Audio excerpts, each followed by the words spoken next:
Napatunayan nga talaga mga ka-one stories ng Golden State Warriors na ibang-iba ang kanilang team ngayon kumpara ng mga nagdaang buwan matapos nilang tambakan ng Sacramento Kings 130-104. Kahit man hindi masyadong nagkaroon ng magandang shooting sina Stephen Curry at Jimmy Butler, grabe pa rin naman ang impact ng dalawang ito sa opensa. At sa pagkapanalo, umangat na sa 38-28 ang win-loss record bilang number 6 sa West, kung saan angat pa rin sila ng 0.5 sa top 7 ng Minnesota Timberwolves at lamang rin naman sila sang 2 games sa top 8 na Clippers. Kaya mas lalo lamang nga pong gumaganda ngayon ang kalagayan at inaasahan na magpapatuloy pa ang pag-angat sa West, lalo pat magkakaroon sila ng easy game schedule sa mga susunod na araw. Sa katunayan, maliban sa pagkakaroon nila ng 4 straight home games, puro mga teams na nag-i-struggle at undermanned nga ang kanilang makakatapat na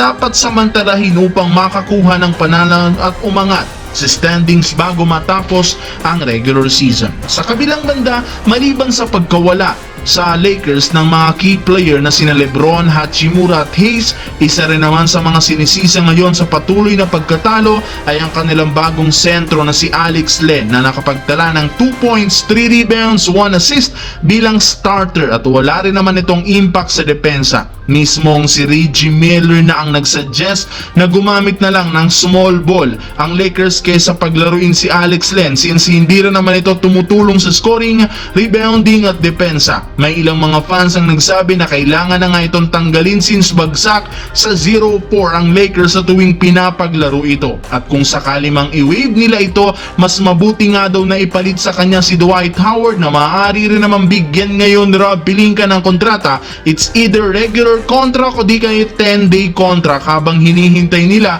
ang pagbabalik ni Jackson Hayes. Mismong si Howard na ang nagsabi kay Rob Pelinka gusto pa rin itong makabalik sa team at kaya pa naman niyang makipagsabayan. Sa kabila ng kanyang edad, sinisigurado nga nito na kaya niyang palitan si Alex Len bilang sentro at tulungan si Luka Doncic sa mga laro. Kaya nasa front office na ngayon ang huling desisyon kung kukunin nila ito o hindi.